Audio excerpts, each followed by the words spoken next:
Psalms 33 to 34. Now here's a true psalm of praise, praising God with singing and musical instruments for his upright word, his faithfulness, righteousness, justice, and loving kindness. He spoke creation into existence, the heavens and all that is in them, the seas and the storehouses. He nullifies the counsel of nations and frustrates the plans of people.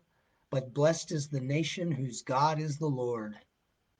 He sees every person and fashioned each one's heart. He knows all things, including what we are trusting in, for he is the creator of all things. The eye of the Lord is on those who fear him, on those who hope for his loving kindness. Our soul waits for the Lord. He is our help and our shield, for our heart rejoices in him because we trust in his holy name. Let your loving kindness, O Lord, be upon us, according as we have hoped in you. Oh, yes, Lord, give us faith to hope and trust in you. David says, I will bless the Lord at all times. His praise shall continually be in my mouth. We can do this too. The poor man cried, and the Lord heard him and saved him out of all his troubles. Oh, taste and see that the Lord is good. To those who fear him there is no want. The eyes of the Lord are toward the righteous, are open to their cry. The Lord is near to the brokenhearted and saves those who are crushed in spirit, those who humble themselves before him and admit their need for him. Many are the afflictions of the righteous, but the Lord delivers him out of them all. He keeps all his bones, not one of them is broken.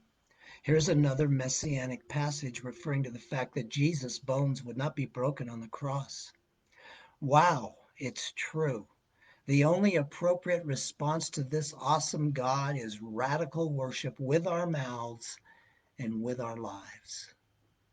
Acts 24, Paul was brought before Felix, and the Jews made false accusations.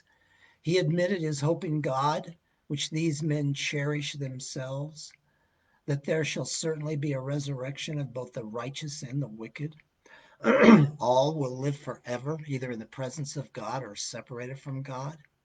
He said the only thing he was guilty of was believing and proclaiming the resurrection of the dead, and that's what he was on trial for. Felix said he would call for Lysias and then make his decision. In the meantime, Felix, with his wife Drusilla, sent for Paul and heard him speak about faith in Christ Jesus. Paul discussed righteousness, self-control, and the judgment to come. Felix became frightened and said, "Go away for the present, and when I find time I will summon you." It seems as though when Felix was confronted with his own sin and the judgment that will inevitably come as a result of it, he squirmed and sent Paul away. He said he'd deal with it later. I wonder how many people hear the truth and say, "I'll deal with it later," and never do. The text tells us that Felix sent for Paul quite often, hoping that Paul would try to bribe him. Heads up, believer. People are checking us out to see if we will compromise. After 2 years, Felix was succeeded by Porcius Festus. Wow, 2 years. God is orchestrating this. God has his man Paul exactly where he wants him, and Paul is simply being faithful to do what he's been called to do wherever God has him. I pray that this describes you and me today as well. May we be faithful with what God has given us to do right where we are.